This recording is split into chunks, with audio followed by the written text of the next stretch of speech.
Hello everyone, and thank you for coming back to another Rad Tattoo Academy tattoo tutorial. I am Robbie Rapole, and with me is my apprentice, Jeremy Jones. Hey! Today, we're gonna do kind of a simpler tattoo, kind of my rendition of a Pinterest special type thing, but I kind of try and jazz things up. I think this is only one session on a 2-session tattoo, but you know, it's my friend's kids, so I'm sure I'll probably put a sleeve on them and make all kinds of cool things over the years. But yeah, so we discuss a bit of the design process to kind of peek behind the curtain, so to speak, and help you understand how you can make simple things cool and still make them your own art. So tune in and hopefully you enjoy. And for new listeners, this whole video series is essentially Robbie Rapole and myself, Robbie being an experienced tattoo artist and myself being a new baby tattooer. Kind of his perspective as a professional, my perspective as an amateur. Watching videos of Robbie tattooing and me commenting, asking questions, him answering them, kind of filling the learning gaps with tattooing, if that makes any sense, to give you to the newcomers, for anyone that wants to know what this channel's all about on this, not the channel, but the video series, rather. Right? Does that make sense? Yeah, that makes sense. All right, cool. So tune in and check it out. All right, here we go. All right, so what we're doing here is I took a picture of a tattoo that he had showed me. I ran it through the tattoo stencil app. Pony Lawson, shout out to Pony Lawson. And I made a quick stencil of it, and then I started like changing things about it, and because it's somebody else's tattoo, right? So I don't want to just, you know, completely recreate that. So what I do is I just kind of pick apart certain parts of it that I dig, but like now it's in the tattoo stencil app, right?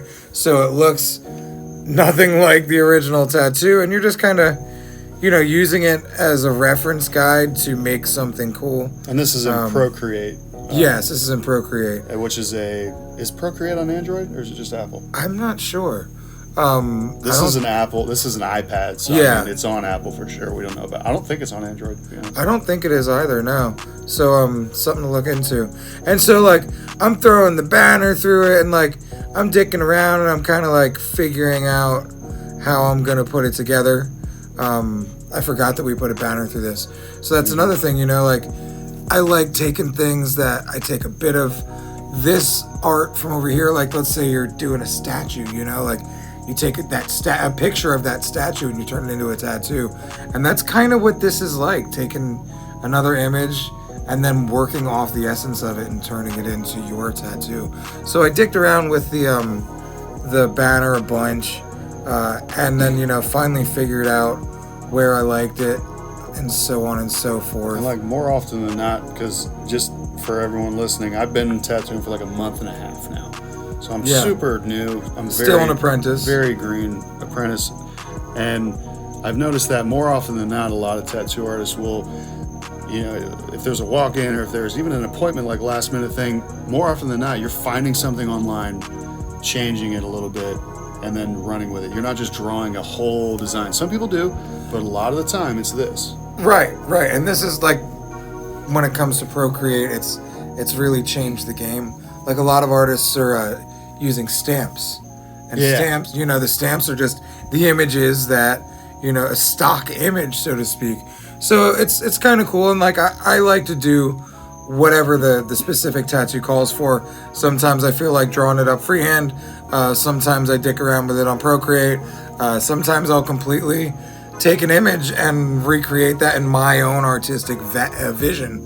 And then it turns out to be, you know, my thing. But, you know, I always like to do my own freehand lettering, whether I'm doing it on paper or, you know, on Procreate or freehand on the skin.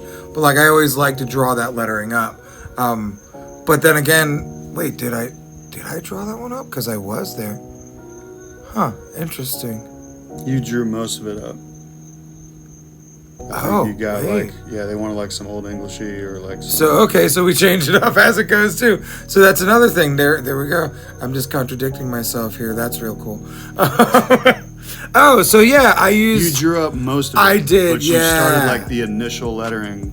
Got it. So that's perfect example of what we're talking about. So I did, some of the lettering freehand and some of the pieces of the lettering. And also, you could dick around with it for an hour, or you could just get something done, trace it, and then, because your client's time is valuable too. You don't want to sit there, you could draw it up, but, you don't have to. Well, and this one was put to me on the fly. Yeah, exactly. It was literally... It was his stepdad's appointment, and then I was like, oh, wait, you're getting tattooed tonight too? Cool. This tattoo was not planned. Not one bit. At all. So all of this, he didn't have time to make any of this. It's literally... But I don't make things up beforehand anyway, you know that. Yeah. And that's the weird thing. That's part of my journey. Not part of my journey, I mean, it's part of my process. Like, my process of creating is I do things right then and there. You're more like, so. Yo, what'd you think of this shit? With my fucking headband all crooked. Like, I love how you looked at him, just like, what'd you think of this shit? What you think, Playboy? I'm gonna lean back here. And then, I'm sure we made some... Come to me on my daughter's wedding day. So then we printed it out. I thought we were gonna make some revisions, and we didn't. No, I think he was cool with it, man. And so now we're making the stencil, and I'm obviously dancing to something. Probably the music that I made for the background. But the cool thing is, now because you've gone through on your iPad and you've cleaned up everything and you've given it your own spin, now you've got a nice line drawing, and you go from there. So as we cut the paper, we're gonna peel it off. You're gonna see what it's gonna look like. Then we're gonna apply the stencil and do some more dope shit. Yeah, and so this one is, like I said, it's a very simple tattoo. It's more of a challenge to create a tattoo like this sometimes, because I like to create a whole body part. So to put a couple of things into a smaller piece. Yeah, this is small for your normal stuff. Right, absolutely. And I really like how fast you walk to this room here. It's wow, man, that's crazy. You were hauling ass. I was hauling ass, You're hauling ass, B. So we're putting the stencil on now, and clean it off, shave it. Shave it first. Throw a little stencil stuff or hold fast or. I think Sorry Mom is what I like to use. Sorry Mom, because it smells really pretty. Really? Okay. Yeah. Donna used to work for Mike Chambers, and Sorry Mom is one of his companies, and she introduced me to the product, and I was like, that smells delightful. I'm gonna have to give that a Dude, it smells great. And it holds the stencil good too. But I'm weird, man. Like hustle butter. I love hustle butter because it smells good. I want to do a video on just putting a stencil on, because that's kind of... No, absolutely. That's an art form. There is an art form. Because you can see how I'm if it's too wet, you're fucked. If it's too dry, you're fucked. And then boom, we peel this off. Perfect, right? And now it doesn't even, it looks nothing like that original person's tattoo. Right, exactly. At this point, you know what I'm saying? You drew that, you freehanded that banner. I did a couple, the majority of the lettering. And this is, he's drying the stencil off right now. So that's an important part of it. Yeah. It's a very important part. I was just explaining that to one of the artists today. You want to do that initially, right as soon as you take the stencil, put the stencil on, because you want to take that excess off, and I'm holding pretty tight with that, and I'm squeezing, and I just try to make sure that I'm getting all the excess off, and then that way when it does dry, it's drying more thoroughly. And you notice how I put it down on one side? I didn't move the paper towel around. Mm-hmm. I moved my hand around on the paper towel. Yeah, I moved the hand around the paper towel, and then I went ahead and I flipped the paper towel, so that way I'm not making a bunch of different stencil marks. This is a little slow-mo of the setup. So lining black. Tribal black, I think you got in there. No, it's light moon. Okay. And then like 3 drops of light moon, and then the rest water. Gotcha. That's what I do for my black, for my black and gray setups. Gotcha. And we'll make a whole video on setups eventually, Yeah, and light moon is a gray wash tone. It's the lightest gray wash tone from Starbright, but then I lighten it up some more. And the way I do my grays is usually like 2 or 3 step process, and then I build them over time. So like, as I said, this is the first session, right? I laid down a simple session that a lot of people would consider finished. I don't, So then I go back in there. And you can see on the video, you actually did a little. I did some freehand in Sharpie there. action. That's what that red is. Yeah. So that's the reflection off of the light on the glass. I put some sand in there, So like, and that's the things, you're adding these little bits as you go, and there's a book called Steal Like an Artist, and the basis of it is you steal ideas of art from other artists, right? But then you recreate them in your own way, and you're not. I do that shit all the time. Right, in everything we do that. Pretty much. You know what I'm saying? So, and then the saying, good artists steal, bad artists copy. Because you don't want to copy it, you want to steal inspiration, the essence, steal like inspiration, and you're taking that essence and you're breathing your thing into it, like putting your spin on it. Yeah, years ago I was doing a Winnie the Pooh and Tigger piece, and my buddy was like, "Dude, I love the way you take something simple and dimensionalize it and make it cooler." And until that point, I was holding myself accountable for not like drawing everything. Yeah. But honestly, I think it's fun sometimes to recreate an idea that somebody else is doing. So you can see I go real light with the lines on this, just to go ahead and kind of. What do you think you're using? A 3. 3? Yeah, cool. a standard number 12 3. And so I do these really light, so I don't have to commit to anything. And then I do some shading and stuff, and sometimes I don't even fucking finish my line work. Like, I don't go back into it until a later session, because why? I don't need to fucking go and bold these lines up. Maybe these lines aren't supposed to be bold today. Yeah. I don't know. I think I do bold some of these lines. But yeah, I like to do a light skim sometimes, unless I have my line work etched into my brain. Right. But like it's kind of like a painting where you layer shit. And I'm pretty sure I did some glass over under stuff with the banners. Yeah, you did. I always like playing with stuff like that. And sometimes if you're not, focusing on having to come up with every aspect of your art, you can kind of focus a little more on the dynamic pieces, and make it a little bit more interesting. It'll talk while to making you. While making it yours. Yeah, and it'll always talk to you. Anytime you're doing art, anytime you're just when we say it'll talk to you, we kind of mean like the more you do, like don't stress like where am I going, what's going to happen. Right. Just let it talk to you. Like do a little bit. Do what you're supposed to. Yeah, it'll talk and it'll to you. tell you what needs to come next. Exactly. It'll tell you what you have to do next. Yep. Like what's the next step in this process. Right. Exactly. And you can see my lines they're clean and they're thin and they're tiny and they're not super black. And you can see I'm riding on the tip of this needle here.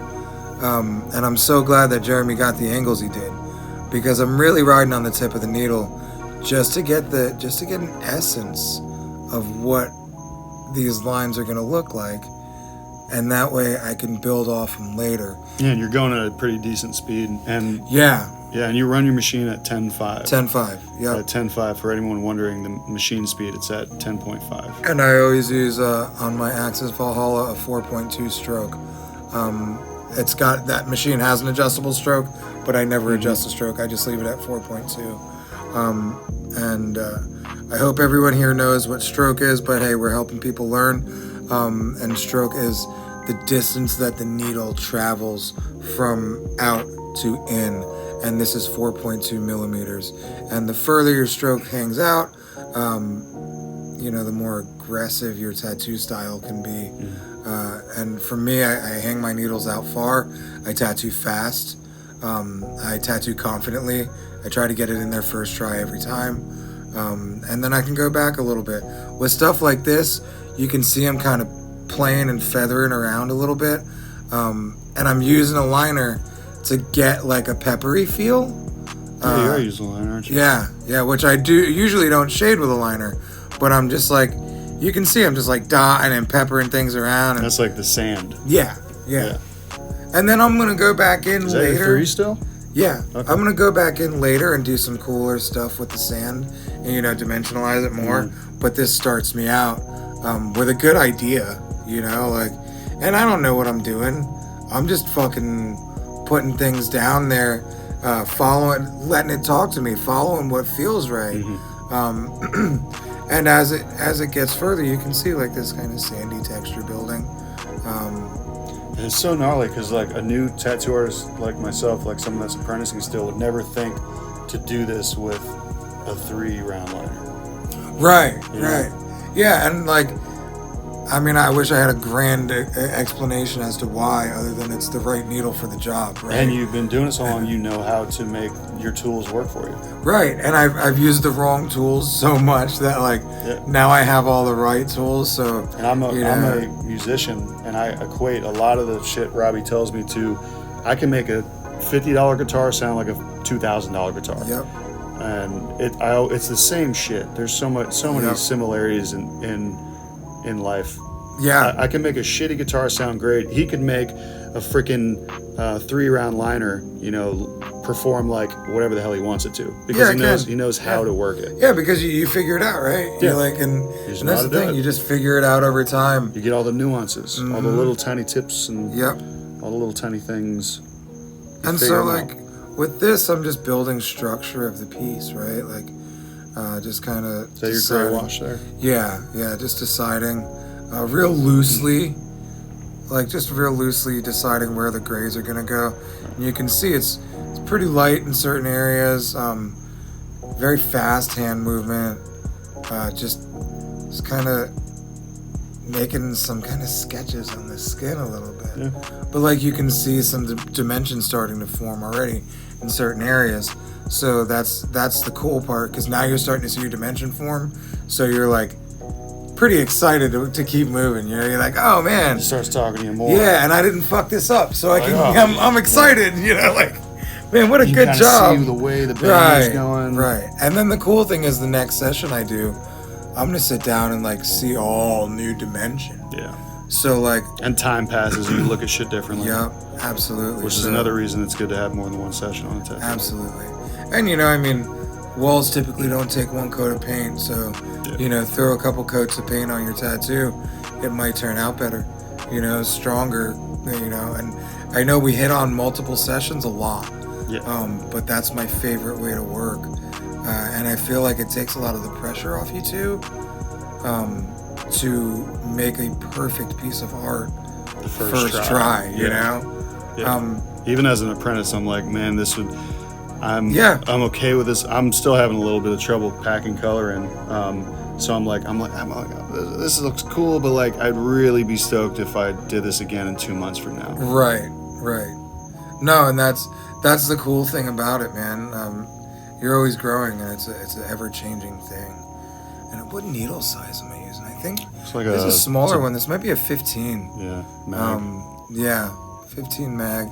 I think you went back. Did you go back to a So liner? I went back to a thicker liner. Yeah. So it's probably a 14. I love how you know my needle sizes already. I try to use the same. Right. And that's the thing I like when I'm teaching somebody, for them to do exactly as I do. Just because that way I know what I'm doing. I don't know how to do it the way you would do it. So I can teach you how to do it my way. I'm like, this guy knows what he's doing. I'm going to try to just do what he's doing and like save myself a lot of bullshit. It works out nicely, and trial and error. And like you can see how like really kind of just mellow and fluid everything is, just scooting along the skin, hanging out, and like you can see how the bold lines kind of do some dimensionalizing with the piece. Is that kind of what you were telling me tonight, where you're not really lining with the 14? You're doing like, you're just thickening the lines up with the 14. You're not like going hard. Yeah, I'm not bolding strong. Yeah, I'm just kind of fucking skimming through, using a bolder liner. And you see them like kind of little scootsies. Yeah, just getting the lines nice and goodsy. And one of the things that new artists might want to hear is that Robbie told me at one point, you just think of your needles as paintbrushes. Yeah. And like not even the configurations or what's this, what's a bug pin, what's this. They're paintbrushes. Bigger paintbrushes put down more paint, smaller ones put down less. And if you think about it like that, it simplifies so much shit. And the chiseled ones fucking do chiselly things. Yeah, dude. Like that, like in paintbrushes, right? So like, you have your tight liners, your big fat bold shader rounds. You have, and like how we often use fucking 14 liners to shade small stuff. Yep. You know what I'm saying? Like, use the paintbrush for how it was intended, but also for how you make the art best with it. And that's one of the things I've always done as I've worked. I've just always kind of worked very intuitively. I try to listen to what it should be based on what my heart and my gut is telling me. And you can see, like, now I didn't even need bold lines on this because, like, I'm shading it in with a liner. And I'm making it, like, real mellow, scootsying around, as Jeremy just called it, scootsies. Scootsies. But, yeah, you can see, like, I'm shading up. Is that your 14? Could be, it looks... I don't know. I think that could be a 3. Yeah. Just throwing down some ink. Yeah, I'm sorry about that, guys. This one was done a while ago. We did this one. Robbie just had a baby. For anyone that doesn't know. So we're playing catch up on. Yeah, I tattooed this a couple months ago already. This has been about 2 months since. Yeah. I wasn't even tattooing when you did this tattoo. No shit. Okay. Yeah, I wasn't even tattooing. All right. So yeah, this is definitely. So yeah, my apologies for that. I think it was a 3 though. Okay. That I was using. Cool. Got some bust of the white out. Yeah. So in those areas where I left the dimension to be, added to with the lining, and I think I kept the lines still pretty gray on the lettering. Always fun to do. Like I said, I'm going back into it, so I'd rather bold something up later than try to take it away. Right. Yeah, so like as I'm looking at this now, I'm like, wow, I left a lot of this tattoo unfinished. And I'm cool with that, like I said, because it's gonna be really dope when we're done. That's a mag there, isn't it? Mm-hmm. Yeah, we're using that's that 15, I think. Yeah. 15 curved mag. Yeah, and I don't really care if it's curved or flat, personally. I don't even notice. After tonight, I think if you're trying to get in little tight areas, a flat mag is better. I like flat mags more, but like, whatever. Doesn't matter. Yeah. And that's the Whatever thing, works for you. My dad was always like, "Oh, Dad, I need this." He's like, "Just use that." And when you get good at that, imagine how good you're gonna be when you have what you want. So I've kind of adopted that. Here's a finishing shot here. While we come up on the end. end. Yeah. So like I said, it's kind of an unfinished piece. I left some of the stuff real light on purpose so we could go back and bold it later if we want to. But yeah, it's a start, and it's something fun, and it's kind of dynamic, and I'm excited to see it, develop over time. And it's fun to get into black and gray again, because like black and gray was one of my first loves, but now I've not done it consistently for so long. It's fun to jump back into it and then kind of tattoo it like a new school tattooer. I like to just tattoo how I tattoo. So whether it's black and gray or color. And if you see any inconsistencies and stuff, that's okay, because like I said, I'm going back into this piece later. So instead of holding yourself to an executed perfect tattoo, a perfectly executed tattoo, sometimes it's okay to build as it goes. Don't intentionally do shitty tattoos, but building as you go is part of the layering process, and it's one of my favorite ways to tattoo. Yeah, I like to treat the tattoos like a painting. It takes a lot of the stress off, and it gives you a better tattoo in the end, because now you've got more pixels per square inch, you've got more ink throughout the whole thing, and you come back in with fresh eyes. And coming back into things with fresh eyes and healed skin, now you don't have to worry about adding more trauma. And you have, like I said, the fresh eyes, so you can see this whole brand new thing. So, yeah, and don't get me wrong, there's a place for a one-shot tattoo. I love it. I do the fuck out of them still. But where I'm going and headed towards, I like doing large-scale, multi-session, amazing execution, and as close to flawless amazing composition and as close to flawless execution as possible. But thank you for joining us on this one. And as Jeremy said at the beginning of the video, we're here trying to fill the gaps of what the online community has for tattoo education. This is not in any way meant to serve as an apprenticeship. This is a way to aid in your apprenticeship stage, or you may be a young tattooer, or you may be a grown tattooer and you just want to see how somebody else does some things. Because we call it Rad Tattoo Academy, it doesn't really mean that we're teaching you how. We're just giving different perspectives. And Jeremy lives across the state and he's devoted as fuck. So one of the things he's been doing was trying to find online education to supplement what he's been learning at the shop. And because he's not really found anything that resonates a bunch, he came to me with this idea. So thank him if you guys got any value out of this. Thanks, guys. We would appreciate it if you would leave comments and let us know. His Instagram is Jeremy Jones Tattoo. You can hit him up there. You can leave messages, or comments in the YouTube. And if this did help you at all, please share it around. Let other people know. Hey man, I'm learning some cool stuff, or I'm seeing some different perspectives from these dudes who are making some cool art. And the cool thing is, I'm putting tattoos up also that I'm not every single one of them is a portfolio piece, because I want everybody to know everyday people, everyday tattoos. I create my life on my own terms, but at the same time, sometimes I like doing tattoos that just make people smile. And that's kind of what some of these videos are about. So, this is the whole entire theology of how I come across tattooing and how I come at it. And it's really cool to help others, kind of gain different perspective. So we're gonna. I've been talking to Robbie about doing smaller segments of how you pull a line, how you pack some color, how you set up a station. We plan on coming out with those in the very near future. So please smash that subscribe button and share it around. Maybe give it to your grandmother. Yeah, she can watch it. Tattoo education is for everyone. For everyone. And some people just like learning shit that they're never going to apply.